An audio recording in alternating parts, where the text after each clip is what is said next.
E aí, beleza? Quem fala aqui é o Renan e você está no canal Broken Games. Vamos agora para a parte 2 do vídeo de jogos AAAs barra Double A's aguardados para 2026.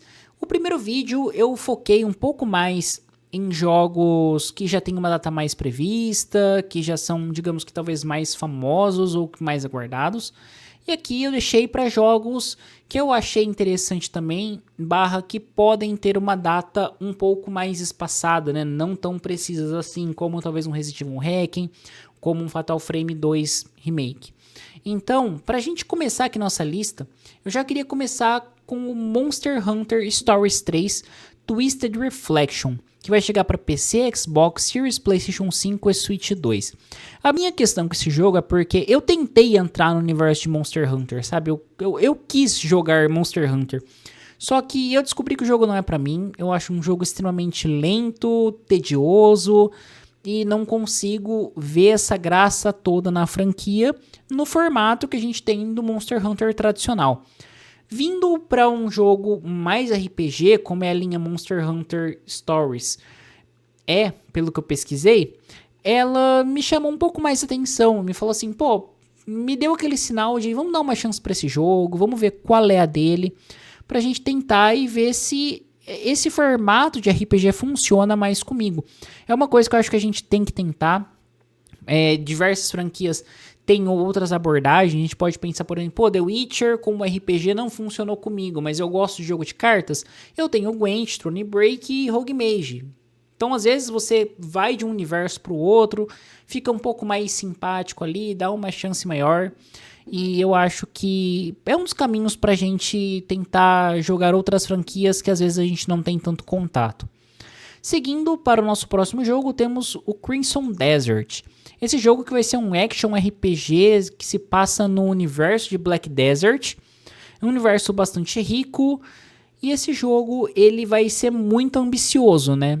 A gente pode ver algumas mecânicas aqui que vai remeter, não vou falar The Witcher, mas a actions RPGs de forma geral. E eu gosto bastante de actions RPGs e acho que tem tudo para ser um bom jogo. O que me deixa um pouco alerta em relação a Crimson Desert é justamente o escopo dele.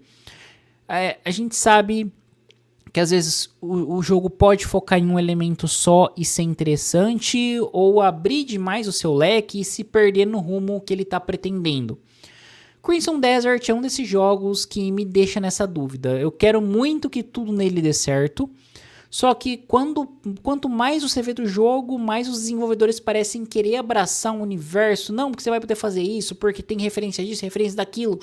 Então é muita referência talvez para um jogo só. Então eu quero ver como isso vai ser. Montar dragão, que nem vocês estão vendo aí. Batalhas no ar, batalhas na água. Então, pô, torço para ser um jogo da hora. Se for bem feito, tem tudo para ser um jogo extremamente marcante e longevo. Mas se não for, também vai ser um desastre, né? E aqui a gente tem o Coming 2025, mas foi para 2026. Agora vamos para Phantom Blade Zero, que vai ser... Eu não sei que esse jogo vai ser. Pelo que ele mostrou, vai ser meio que um hack and slash, né? Então, vai ser bom esse jogo, eu acho. Tá tendo bastante promoção dele, estão investindo bastante nesse marketing, então o que a gente espera é que o jogo seja legal.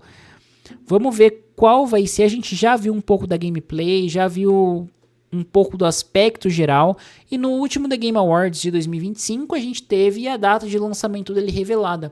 Só que a questão é que a gente já tinha tanta informação que quando falaram da data de lançamento dele, perdeu bastante do impacto.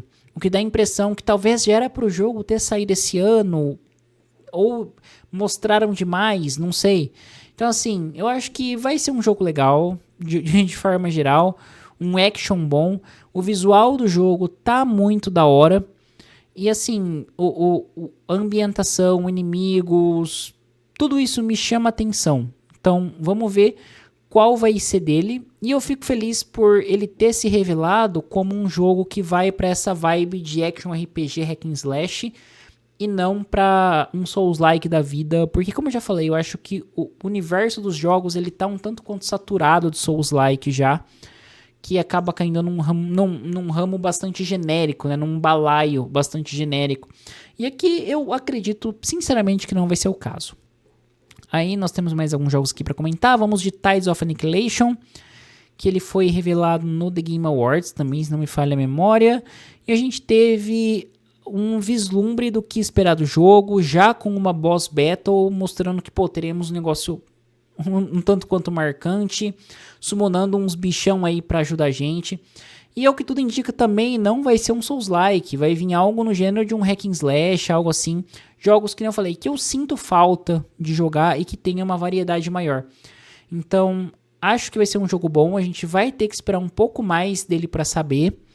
E, do jeito que ele é esse visual, eu não duvido muito que ele seja adiado ainda para 2027, tá? A gente não tem a data de lançamento dele divulgada. A gente tem uma gameplay que parece sim ser capturada em game, que nem eles falaram. Se for, ainda pode ser melhorado, logicamente. A gente vê que tem um delayzinho ali, outro aqui. Só que já tá bem legal, uma gameplay bastante intensa, com bastante movimentação. E tem tudo para ser um bom jogo também. É aquela coisa, vindo com esse visual e uma gameplay um pouco mais polida, a gente vai ter uma noção melhor da história e tem tudo para ser um jogo marcante. Aí nós vamos para The Blood of Dawnwalker. Um jogo também que a gente já viu bastante, que felizmente deu uma sumida, vai ser publicado pela Bandai Namco, desenvolvido pela Rebel Wolves.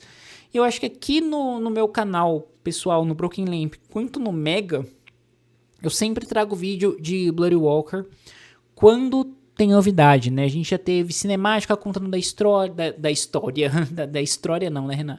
A gente já teve cinemática contando da história, já teve evento falando de gameplay, revelação de uma missão, de como você pode realizar a mesma missão em outra abordagem, né? Porque aqui você vai controlar um Dawnwalker, que seria, vamos falar que de forma grosseira, um meio vampiro. Então você vai conseguir navegar entre esses dois universos, tendo habilidades diferentes durante o dia e durante a noite. Então, gostei da abordagem, sim, lembra The Witcher, muitas coisas da mecânica, mas eu acho que é um pessoal que saiu da CD Projekt Red para fundar o seu estúdio, e eu acho que não ter esse DNA é difícil, né? As pessoas carregam suas referências. A gente vê isso com outros estúdios também. E esse jogo ele parece ser bastante ambicioso e dá muita liberdade para o jogador. Então eu colocaria o meu hype nesse jogo facilmente para 2026, pensando que ele pode sair, né? Se ele não for adiado. Então, assim, torço para não ser adiado. Pelo que a gente viu, ele tá num ponto bom de desenvolvimento. Já temos algumas gameplays e tal. E tomara que tenha uma demo também com um pouquinho de alguma missão pra gente entender um pouco mais do jogo na prática. Aí vamos para Gears of War EA. Gosto muito da franquia Gears of War. Eu tinha um PlayStation 1. Aí depois do PlayStation 1, que era a época do Play 1 e Play 2, eu fiz uma mudança ali para o Xbox por conta principalmente de Halo e The Warriors, que eu tinha jogado no Xbox. The Warriors, acho que tem The Warriors, acho que até tem para o PlayStation, tinha para o PlayStation 2, mas eu tinha jogado no Xbox numa Lan House, adorei, e eu fui para o Xbox por conta desses jogos. E depois foi pra mim natural ficar no Xbox, então eu jogo Xbox desde o começo. E no 360 eu lembro muito bem de ter jogado os 3 Gears, ter jogado Judgment também, ter jogado os remakes, ter rejogado eles no Xbox One, e depois agora, né, no Series, também ter feito as DLCs que eu não tinha feito do primeiro Gears of War, se não me falha, do Gears of War 1 ou 2, não falha a memória. Então assim, joguei tudo da franquia já. E é um universo que eu gosto bastante. Inclusive no Mega tem alguns vídeos já destrinchando um pouco mais a lore de Gears of War. E assim, eu acho que o ID ele vai ser um ponto importante, porque ele vai ser uma prequel, vai trazer o Dom de volta, que é um personagem que morre ali no terceiro jogo. Isso, acho que é no terceiro jogo que ele morre, ele encontra a Maria no segundo, tal. Então acho que no terceiro que ele morre na cena do posto de gasolina. E o que acontece é que ele é um personagem bastante marcante, amigo do Marcus Phoenix, que é o protagonista ali. E ele, de certa forma, divide, né, o protagonismo enquanto vive nos jogos. E eu acho importante esse jogo existir, essa prequel, porque a gente vai ter uma porta de entrada para novos jogadores também. Muito provavelmente, Esse jogo vai sair para PlayStation 5 no Day One. E vai ser uma porta de entrada pra galera conhecer mais Gears of War, jogar depois da prequel, agora eu vou jogar o 1, jogar o 2, jogar o 3, até chegar nos jogos mais novos. Confesso que o Gears 4 eu não gostei tanto. Não que eu não goste da Kate como personagem, mas eu acho que o jogo ele é muito amarrado, não ficou tão legal. O quinto, ele já é um jogo bem mais interessante pra mim, aposta no mundo aberto em diversos trechos. E vamos ver como vai ser aqui, se ele vai trazer essa característica mais dos jogos novos, que joga você em algumas áreas abertas. Eu iria por esse lado, se tivesse que apostar. Mas a chance também é de apostar numa narrativa mais linear zona, já que você está contando um evento passado e tal. E logicamente, trazer muitas referências que alegra os fãs antigos, mas que ao mesmo tempo deixe os fãs mais novos curiosos, ou que quando jogar os novos jogos já lançados, a pessoa olha e fala, putz, isso é o que eu vi na prequel, é por isso, por causa disso, daquilo. Esse mesmo sentimento de prequel que o Judgment me causou pelo menos, quando você descobre quais foram as razões que o Bird perdeu o cargo de tenente dele ali, né? Então, é interessante e, muito da hora. Tomara que saia logo. Agora, eu acho que a gente está chegando quase no final da nossa lista. Nós temos também o Control Resonant. Agora, a Remedy já falou que, ok, vamos combinar todos os universos. E o Control Resonant, ele vai levar o irmão da Jessie como protagonista. Algo vai escapar. E ali, assim, eu não sei o que falar. Vai ser uma loucura esse jogo. Eu acho que vai ter uma gameplay diferente do que a gente viu do Control, já que é outro personagem, algo bem mais puxado pro hack and slash, acredito. Então, vai ser um jogo bom, um jogo interessante. É a Remedy fazendo o que pra mim ela sabe fazer de melhor. Que aquele Firebreak lá, acho que é Firebreak que chama, né? Que você tem no mundo de Control também e tal. Não me agradou tanto. E aqui, eu tenho certeza que eu vou gostar demais. E vamos ver. Esperar também que seja anunciado um próximo Alan Wake, né? Vamos lá. O que tem? O Beast of Reincarnation. Esse jogo também... Ele me pareceu bastante um Monster Hunter, até certo ponto. Então, assim, eu coloquei ele na lista porque me despertou curiosidade. As mecânicas de combate dele, pelo que foi feito de teste dele, alguns jogadores falaram que ele tá meio bugado ainda. Vamos ver como que ele vai ser lançado. Mas é um jogo com potencial, né? Eu falei aqui começando do Monster Hunter que aposta um pouco no RPG. Eu acho que esse poderia ser descrito como um Monster Hunter que aposta um pouco mais numa pegada de batalha, narrativa, sem aquela lenga-lenga da preparação que é a batalha do Monster Hunter tradicional. Aí vamos para Lords of the Fallen 2, um jogo que eu gostei de ver o trailer dele de anúncio. Eu gostei de ter jogado o primeiro Lords of the Fallen, não esse remake que foi o Lords of the Fallen 1, esse ainda eu não joguei. Mas ele me pareceu um jogo bem competente, abordando as características do que eu me recordo do primeiro jogo, em que os personagens eram bem pesadões, você tinha essa transição de mundo e tal. E aqui eu acho que isso vai ser levado a outro nível, né, de bizarrice, com esse elemento Souls-like, mas que ao mesmo tempo que eu falei, estamos saturados de Souls-like, só que a questão é, saturado de Souls-like em um ponto que a gente tem jogos Souls-like que não inovam, né? Que só apostam na mecânica Souls-like da dificuldade pela dificuldade. Lords of the Fallen, infelizmente, pra mim não cai nesse balaio, pelo menos. O 1 já não caía, com um personagem pesadão, uma movimentação mais lenta e cadenciada. O remake do 1, que virou só Lords of the Fallen, ele tem o seu diferencial de abordar o mesmo universo e trazer uma gameplay característica, e aqui eu acho que isso vai ser mantido. Então, ele é um Souls-like? Sim, ele tem claras inspirações, só que ele ainda traz características que o mantém único. Aí agora nós vamos para o último, que é o Ballad of Antara.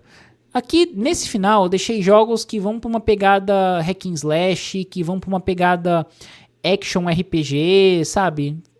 E eu acho que esse jogo vai nessa linha, mundo aberto e batalhas, monstros e coisas esquisitas. Então, tá na minha lista por conta disso. Acho que vai ser um jogo interessante. Ele também não traz mais essa pegada de Souls-like, que nem eu tô falando já de outros jogos. E de forma geral, eu acho que me encantou mais nele foi o visual e a oportunidade de conhecer novos universos em que a gente pode ter histórias bastante diferentes. Mas bom, gente, é isso aí, vou ficando por aqui. Consegui cobrir meu artigo que eu escrevi lá pro Mega, então caso queiram conferir mais, acessem lá www.megascopio.com.br. Tenho certeza que vocês vão curtir demais. Se inscrevam aqui no canal para não perder nenhum conteúdo e também se inscrevam lá no canal do Mega, que eu vou soltar mais vídeo lá também. Tô planejando alguns roteiros já para esse ano e vai estar bem da hora, além de notícias que a gente acaba publicando vídeos regularmente. Então acessem o canal, acessem o site. O Omega também tem o podcast e acho que vocês vão gostar bastante. E deixem nos comentários quais são os seus jogos que vocês mais estão aguardando para 2026, o que vocês esperam para esse ano, lembrando sempre que sugestões para futuras temáticas são sempre muito bem-vindas. Bom, é isso aí, muito obrigado e até a próxima.